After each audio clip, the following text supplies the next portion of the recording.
I pledge allegiance to the flag of the United States of America and to the republic for which it stands, one nation, under God, indivisible, with liberty and justice for all. Thank you and welcome everybody. Roll call, Mr. Lombard? Oh. Yes. Yes. Lumber? Yes. Baxter? Yes. He's coming. If there are no questions or concerns about the agenda, I would entertain a motion to approve the agenda as presented, please. So moved. Second. There's been a first and a second. All those in favor? Opposed? Motion passes. I do not believe there are any conflict of interest disclosure or waiver requests tonight, and no community input. So that takes us to the good news report from the Brandon Valley High School. All right, I thought I'd just do a quick introduction, and I assured Mrs. Wagner that I would not talk about the program at all because I could go on, and I could probably share a lot of the information she wants to share. So she said, please just let me share it. So I said, okay.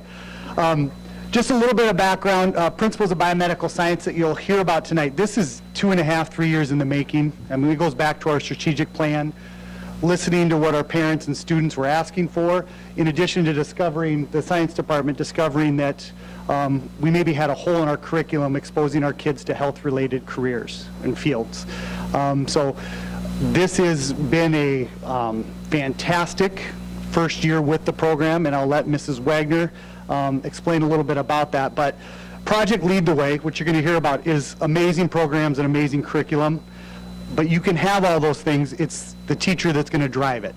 And I knew when she agreed to get on board, and I said, well, are you ready? I knew that she would be a great fit, and that certainly has played out that way. So I'm excited for you to hear from Mrs. Wagner. I know she's excited to share some information with you, and don't hesitate to ask her any questions that you have along the way. George? Yeah, great job. Okay, as Shlekaway said, my name is Ms. Wagner, and I am in the midst of my first year of implementing the Principles of Biomedical Science program, led by Project Lead the Way. So if you could go to the next slide, please. So I just have an overview of what I'll be talking about. I'm going to talk about the whole system and how I went through some summer training, what the Project Lead the Way program is, and then what my class looks like, some student examples, and kind of how we're implementing this into the community. Next slide, please. So the first couple of pictures that I have up there are from my training this summer. I spent 2 weeks at the University of Minnesota Rochester campus, right across from the Mayo Clinic in Rochester, Minnesota, which was an awesome experience. I even got to go in the Mayo Clinic a little bit because we had some connections through the teacher, so that was really awesome. And this is just a picture. It's literally right across from Mayo Clinic, and I walked through Mayo Clinic to get to the class, so just a cool exposure and got me excited for the teaching of this and where students can take this in their futures. Next slide, please. And then here's a picture of my class. It was 12 teachers from around the nation, and kind of mostly in the Midwest. But then on the bottom right corner was our lead teacher. And in order to lead this class, basically they have to be a master teacher. They've taught it for over 10 years. And the goal is that we as teachers would be experts by the time we bring it to our students, and that we would be implementing it based on Project Lead the Way, and that the whole nation is on the same page as we teach these kids and get them ready for the medical field. So it's a cool collaboration opportunity. And next slide, please. So what is Project Lead the Way? Project Lead the Way is a nonprofit organization that provides transformative learning experiences for K through 12 students. So the goal is that kids can take a pathway based on their future interests and find out if that's something they would like for their lives, I guess, for their future careers. So the 3 pathways are engineering, computer science, and biomedical science. And my class fits under the biomedical science. It's the first class in the pathway. So the goal of this whole program is that we get students in-depth learning, we get them exploring, we get them kind of figuring out problem solving rather than just like a lecture lab style, which is still obviously useful, but this is just another way of approaching the curriculum. So next slide, please. And then my class is the Principles of Biomedical Science, and when students finish my class next year, they will go on to the Human Body Systems class, and then after that, the goal is to do internships at some of the hospitals in the nearby area. So we're kind of preparing them on this pathway, and it gets them excited about the med field, it gets them in the door. We're also looking at next year implementing a CNA, or Certified Nursing Assistant, program with the Human Body Systems class. So it's meant to be getting these kids into the community and into their future careers as soon as possible. And then here's kind of a picture from the third day of school. There's kind of a lot going on here. Currently, I have 85 sophomores and juniors in this class, so I have 4 classes worth, and all of them are interested in the healthcare field. And one of the cool things about this class is they have to do journals on like future careers, so it helps them explore some options. And this picture is from the forensics unit. So it's a setup of this victim called Anna Garcia. She's the main topic of the whole course. And I had to set this up ahead of time, and we walked in, and this is what they see. And then they have to kind of do a overview of the scene and try to do a forensics kind of analysis of it. And that's our first unit. That's how we get into the curriculum. So we're kind of overviewing that. And then next slide. The 6 units we cover in this year is the mystery, which is forensics. Unit 2 focuses on diabetes. So as we go through that, they go in depth about what type 1 versus type 2 diabetes are, and they do some presentations. They come up with some really cool inventions, which you'll see in a couple slides. Then Unit 3 is about sickle cell disease. So it deals with the blood and inheritance of genetic diseases. Unit 4 is about heart disease, so they're going to make some models of hearts, and we're going to dissect hearts. Unit 5 deals with infectious diseases, so we will look at, I guess, viruses and bacteria, and then Unit 6 is when they find out how Anna died. So it's like this whole year, and then they're like, wait, we have to wait that long to find out how Anna Garcia died. But she dies of natural causes and all of these things. Supposedly she's a fake person, because if that were real, you would have died a long time ago, is what we decided. But it's a cool way to get them immersed in the curriculum and get them immersed in some of these main diseases. So next slide, please. This is just kind of a screenshot of their online curriculum. So they get an online book that they can access, and on the left side kind of goes through the different activities. And this is just part of the program. I do obviously print some things as well, but this is something they can always access. That's part of the package that we get. So. And then here's just some examples of interactives that we do. So once again, this is supposed to be project-based learning. So there's just some microscope work on the top left. The bottom left is models that they're using to kind of implement something that we can't always see with by just looking at food. This is an example of a lipid, actually. The middle is going to be, they're going to make models of all the heart pumps. The middle of the slide is going to be bacteria plating. So we're going to go through non-pathogenic bacteria. And then the middle bottom, they test people for insulin and glucose levels to determine if they have diabetes. Bottom right, they're going to look at gel electrophoresis, which is a scientific thing that geneticists use. And then the top right deals with that as well. So we get some of that lab work in the classroom. And then here are some pictures from class this year so far. We're obviously only a semester through the school year, but this is an example of a lab. They were trying to figure out which way the blood spattered from for Anna Garcia. So was she hit over the head, or did she, just fall right there? So it sounds a little morbid, but once again, she's not a real person. But it's a forensics, it's a way to get in the forensics unit. So those are just examples of maybe how high the blood fell from and that sort of thing. And then on the far right, that is an in-depth into body systems dealing with diabetes. So what are some long-term complications? And they had to actually cut out the lungs and the bladder and all that stuff. So it's kind of a cool interactive way to go through that as well. Next slide, please. And this was one of the coolest things I think really hit home for them. They had to make they just got a cart of materials, and they had to make a model of how diabetes works, and they had to explain it to the class and to me. And so they had to use the different key on there that you can see to simulate glucose and insulin and why it doesn't go into the cells. And it makes you have to think about how you're going to portray that and explain that to people. And I think that's important for their futures in the medical field as well. And then this one is some different, they made some websites, so we're doing some online technology things. And some of them, like on the bottom right, the remote control pancreas, they're supposed to make an invention that could help people with diabetes basically make their life better. It's not a real thing, but you know, they're starting to get some of that deep, in-depth thinking. So that was that page. And then this one was very recently, they had to look into a disease. And some of them, and then they had to interview someone who either had the disease, was a healthcare worker that deals with somebody with the disease, or that was a relative of someone with it. So these are just some examples of posters that were made to kind of explain it to their classmates. And they turned out really awesome, and the kids really enjoyed the project, they said. And then I'll kind of close with our connection to the community. So the whole goal of this is to kind of get students interactive in the healthcare field, find out if this is what they want to do for their lives. And in November, we were able to go to Helping Hands Assisted Living, and 17 students worked with 24 residents. They took their pulse, they did blood pressure practice, and interacted with the elderly. So it was a cool opportunity to get them in the community and to learn how to be empathetic and to learn how to interact with patients, because you can talk about all you want, but it's way different when you get into the situation. So that is something really cool that we were able to do. And actually, I think I put that, yes, right there. I put the newsletter, the cool thing, they sent us a newsletter the next week, and I ended up in my mailbox.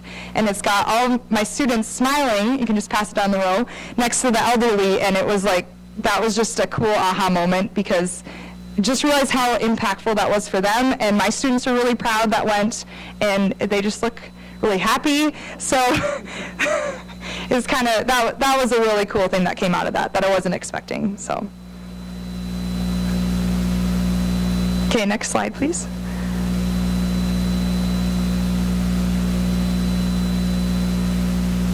And then I just put some quotes up from that experience specifically, and I'd like to do more of these experiences of what some kids learned. And one of the things was, I enjoyed interacting with the elderly. I'm now thinking of my future career being involved with the elderly. On the bottom right, one of my goals, they literally stated in what they learned, so that was really cool, how to interact with a patient and get down on eye level. And so just teaching some of those skills that you wouldn't take the time to teach in a regular classroom, because they're just learning the information, they're not learning patient interaction. So that's kind of one of the things with this class as well that it helps me to do and take time to do. Next slide, please. And then just finally, what we're seeing that we'd like to do with this class in the future, I'm going to try to bring in more speakers related to healthcare field. Next year, if I can make it work, I'd like to go to the nursing home or an assisted living once a quarter and develop some of those relationships so that more of the students can get interactive with that. And then next year, the CNA class, like I mentioned, on internships in the long term, trying to get them involved as soon as possible. So that is all I have for you tonight. If you have any questions, I'd be willing to take them.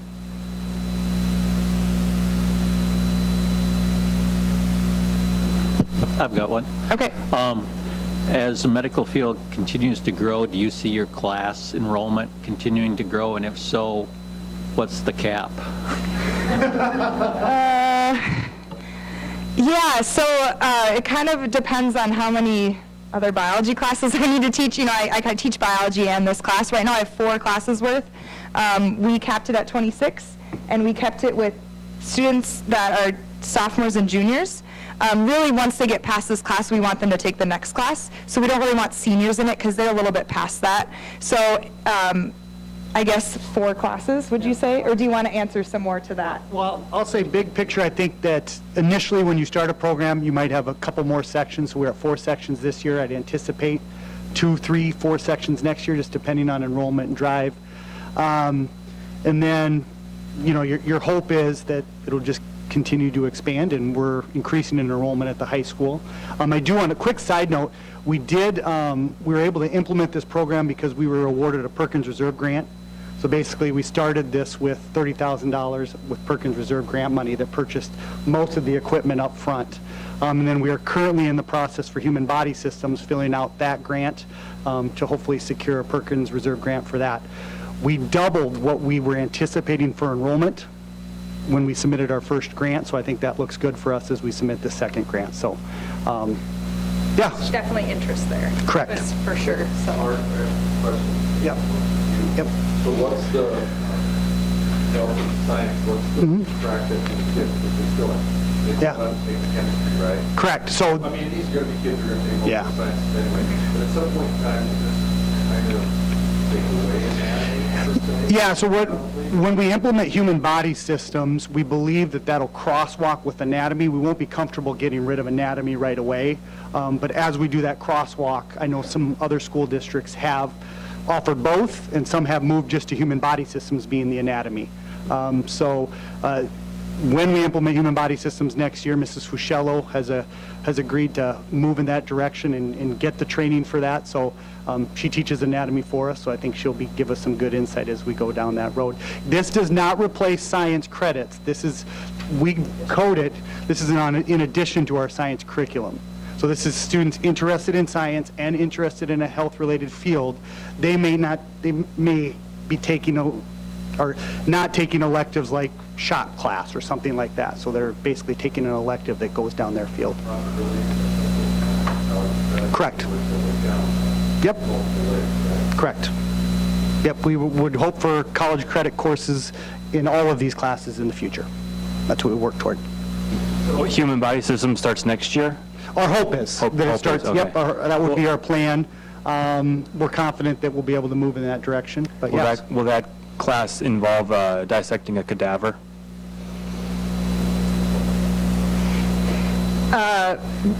You cannot bring cadavers to high schools, so we can't quite get that in depth.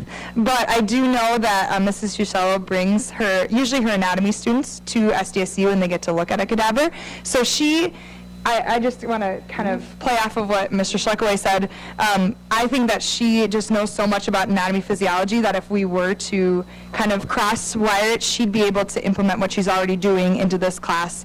And it's just going to be moving forward, I guess, seeing next year what it looks like as she teaches that class, how we'll, in the next couple of years, kind of adjust things, so. And I'll give the quick example. Ms. Wagner was ready to present to you guys in August.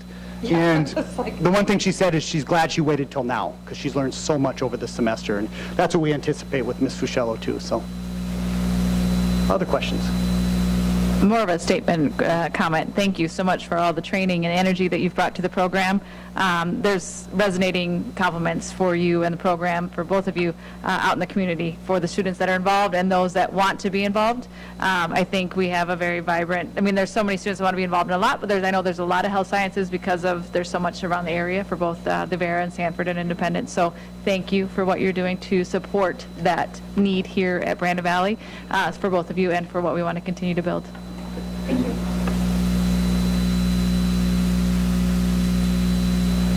maybe talk a little bit about how HOSA might tie into this. Yeah. Yeah, thank you.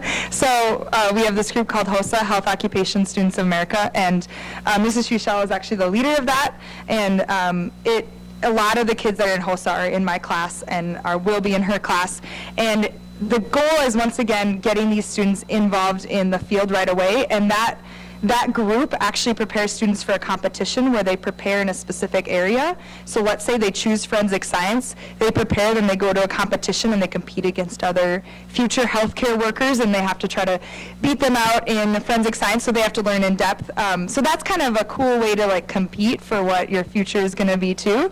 And there's a ton of different categories, but it honestly fits hand in hand with HOSA, and I feel like I can implement more things in class that I wouldn't with a biology class, just because not all those kids are interested in medical fields. So it's definitely geared toward those kids, and we can do a lot of things with it as far as speakers and things. So it's a cool way to do it during school outside of just the group too. So yeah. Another residual benefit is you've had some kids, or we've had some kids in the past taking this at Career Tech, so now you're opening up some spots at Career Tech because you still have your 40 slots for other things, and they're not being used for this because you're teaching this on campus. It's awesome.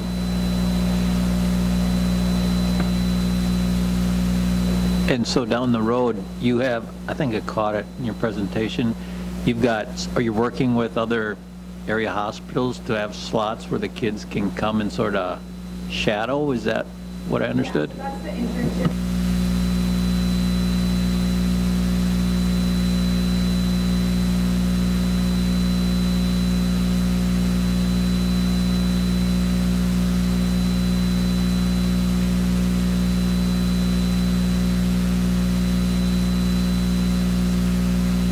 Whoops. And do I need to repeat all of that? No. All right. And then after that, the next semester, then they would get hopefully an internship. So that is something that's in the works right now. And I know that you might want to talk more about that, but maybe not. Okay. But it's in the works. Yeah. I'll just say, we have some CNA options that we're working on, and we hope to hear some news in the next few days that we'll be able to share with the board in the near future. That's what she's saying. Good? Okay. Anything else? All right. Thank you so much for your work, time, and energy and extra effort on this.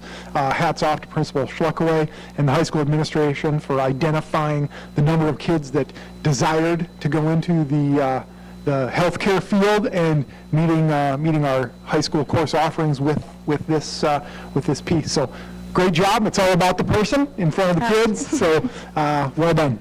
Thank you. Thank you. As some of us get older, we now look forward to other people taking care of us someday. So, superintendent report. Superintendent Larson. Very good. Thank you, Madam Chair. Just a few items to update you on this evening.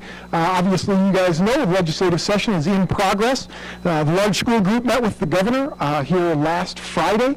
Quality meeting, able to garner a little bit of insight into the legislative process and kind of where we're at. Initial revenue reports were down, and it didn't sound good at the budget address. However, the most recent revenue reports have been more promising, so we're hopeful that education will see an increase in funding. We know that they're working on our behalf to make that happen. Would note, attended a legislative coffee here at Bethany Meadows on Saturday, 25th. Blended Day at the legislature will be held this Wednesday. We have high school student council members and middle school student council members going out to join our local businesses at Brandon Day at the legislature. So appreciate our middle schools joining us. School administrators of South Dakota, the awards day and luncheon and also the legislative reception put on by the State Superintendents Association will be held on February 5th. Certainly is relevant to note that Business Manager Lundberg will be recognized in both the Senate and the House for being named 2019 Outstanding Business Official of the Year. So he will receive recognition at that time. And then also the Associated School Boards Legislative Day is on the 18th of February. And very proud to note that President Ullen will receive recognition for being named 2019 Outstanding Board Member of the Year in the state of South Dakota. So look forward to both of those events. Want to note, the Retirement System Board of Trustees has a school board position available. Petitions are due on the 24th of February. If you're interested, feel free to let me know and we'll point you in the right direction for filing that paperwork. The Associated School Boards of South Dakota has an executive board position for our school size. Declaration of candidacy is due on February 19th. Quick update on Sparta Elementary School construction. Timeline has not changed. I would anticipate us having a bid for you to approve at our second meeting in February. Kindergarten screening is open. If you have a kindergartner or a potential kindergartner for next fall, they're age eligible, please contact your respective elementary for information regarding kindergarten registration. School board election, we do have one 3-year seat that will be available here this next year. Would note April 7th is the earliest date to circulate a petition. May 8th is the deadline for those petitions, and then June 16th is the 2020 is the school board election date. Staffing requests, we are into the time of the year where we work through our budget process. All of our staffing requests have been made by our principals, respective building principals, through the 5-year planning process. I would tell you that we would be looking at bringing those staffing recommendations, the additional staffing recommendations here in late February. Then we'll get those positions advertised and move through our hiring process with recommendations to hire following. Negotiations, would note, following the legislative session, we certainly enter into our negotiations and wage recommendations. We'll have a pre-negotiations meeting with our administration and the BVA, and then we'll work through March and April through the negotiations process. Tentatively, we will work to ratify our agreement on April 14th and move through our processes there with classified wage recommendation, administrative salary recommendation, superintendent contract negotiations, etc. In the event that that gets pushed back and negotiations aren't completed prior to that, we simply move that back to our second meeting in April for ratification of the contract.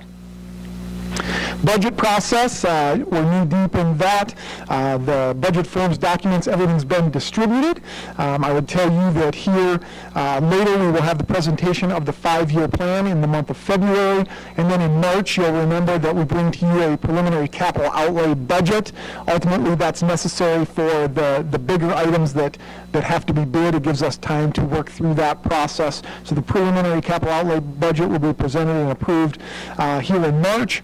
And then in May, you'll see a preliminary budget presentation, and we would anticipate in July our budget hearing and then ultimately potential action at our annual meeting in July. We had our good news report here this evening from our high school. The middle school is up for the month of February. Want to note, safety training are in service on January 20th. All staff in the Grand Valley School District received training. Principal Schleckelway provided an overview of our reunification plan, basically providing a high-level review of what our plan looks like. Most importantly, reinforcing to everyone that we have a plan, and it's a detailed plan that will work in the event that it is necessary. And then we also had Stop the Bleed. I would thank Brian Christensen for coordinating all of the first responders and healthcare professionals for providing that training. In addition to that, Carroll Institute presented on social media and substance use trends in adolescence, and then the Federal Bureau of Investigation was here and presented on situational supervision. Certainly appreciate Chief Weir's coordination of the Federal Bureau of Investigation being on site. That was a phenomenal resource for him to give us access to. You know, schools pay tens of thousands of dollars to have situational supervision training brought in, and it didn't cost us a dime thanks to his connections. So certainly appreciate Chief Weir's efforts and work with our district on school safety. Academic calendar, just a couple items to note. The biggest item I wanted to note is that school will be in session on Thursday, March 19th. We're calling that a flood day instead of a snow day. And then also our last day of school scheduled for kids will be moved back to Friday, May 22nd, and then the teacher workshop will be moved to the Tuesday following Memorial Day. As you guys know from last year, we'll wait just a little while before we bring you a formal calendar amendment recommendation because we have a little bit of South Dakota weather to go through prior to. So I would anticipate same general timeline as last year. We'll be looking at about that March range where we'll bring a formal amendment to the calendar. But that's where we're at. Certainly entertain any questions you have at this point in time. If appropriate, I just wanted to make a public declaration of candidacy that I will put out a petition for the school board seat for this upcoming 3-year term, and also that I will be putting forth the petition and declaration for the ASBSD region position that is up. So just wanted to make that public. Appreciate your support. Any other questions at this time? All right, thanks. Thank you. And thank you, Ellie, for doing that. That's wonderful. We will support you. That takes us to board policy, our second reading for file KGC and file FF. Absolutely. So, Madam Chair, we have two policies that have worked the process. They've been read multiple times in open session. Unless you really want to hear my narrator voice, I will allow you to scan those policies yourself. Would certainly recommend motion to approve both policies as presented. With that, I would entertain a motion to approve file KGC tobacco-free school policy and file FF facilities planning development naming facilities. So moved. Second. There's been a first and a second. All those in favor? Opposed? Motion passes. Thank you. That takes us to general business. Item number 1, to approve the Brandon Valley School District 2021 calendar. Thank you, Madam Chair. I will not go through month by month as the previous meeting we had our calendar presentation. What I would tell you is we have worked our consensus building process with our administrative council, our teacher liaison council, and our classified council. The calendar before you has been vetted through all of those items. It's consensus from those groups that the calendar before you be adopted. With that, I would entertain a motion to approve the Brandon Valley School District 2021 calendar as presented tonight, please. So moved. Second. There's been a first and a second. All those in favor? Aye. Opposed? Motion passes. Thank you very much. Consent approval on number 2, I'd entertain a motion to accept the independent auditor's report for fiscal year 2019, please. So moved. Second. There's been a first and a second. All of those in favor? Aye. Opposed? Motion passes. Thank you. Personnel, items 1 through 12, I would entertain a motion to approve those as presented, please. So moved. Second. There's been a first and a second. All those in favor? Aye. Opposed? Motion passes. Thank you. There's a number of thank yous for you to read there. That takes us to formal board reports. Are there any formal reports at this time that anyone would like to share? The transportation met last Thursday afternoon, and what I can say is with the school district growing as fast as it is, we are looking at different alternatives for the next upcoming school year of 2021. I can't go any further into detail as far as what is on the horizon, but we have some good things that I think will be, will make things work a little bit more efficient, and we'll just leave it at that. Thanks. Madam Chair, the one item I would note is, it's mostly transportation right now is evaluating the sustainability of our current program and some of the things that we currently do. How can we continue to do them as we continue to add more and more kids to our programming? So what I would say is that when we bring forward our recommendations, right now our plan is to bring forward recommendations or potential recommendations to the Board of Education, and then following the information being presented to the Board of Education, we will provide opportunities for our parents to attend open house, get information, ask questions, provide feedback on those recommendations before formally moving forward. Over the course of what I would say, that will all occur over the course of the next, what I would say, 2-3 months, if that makes sense. But we're certainly going to provide our parents and patrons an opportunity to review those recommendations or potential changes, and then also provide feedback and insight and go from there. Anyone else? I would just briefly touch on the fact that I sat in on the East Dakota Board meeting this month. Conversations about expansion of programs and expansion of space. I'm not sure how much we can talk about that. You can can we? talk about it. We're okay. Go ahead. No, you can if you like. We purchased a building. We purchased a building. Why don't you take over? You know the building we purchased. You go ahead. So does everybody know where Teachwell is located across from Sioux Falls Federal Credit Union on 14th? almost in Cliff. We actually have purchased the Boys Club and Girls Club building that's kitty corner. We have been given some grants to expand our transition, so we need more space. And another addition that we have is Mr. Brian Ost, who used to be with ASBSD, is now back working with us as a consultant and a contract guru, I guess is what I'm going to call him. We are very happy to have him back. He's very happy to be back. So I think we're going places, and you can see expansion in that area and thinking outside the box. Joan Freevick has done an awesome job with that. We've got an awesome business manager, awesome personnel person. It's really, I think we're going places. So if you have any questions or ever want a tour, give them a call. They'd be happy to have you down there.